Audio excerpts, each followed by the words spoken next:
Surely no fish could swim up this. But one fish comes from the ocean intent on colonizing these streams. It's a tiny goby, and it's a rock climber. With pelvic fins fused into a disc which acts like a sucker, all the goby needs is a film of water to climb through. The pioneer is soon followed by many others, possibly following its scent trail. They clamber on, ever upwards against the flow. Drops of water fall like bombs.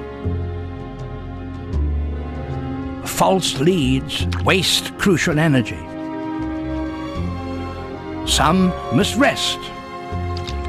For others, the effort is just too much. Many die in their attempt to reach the top.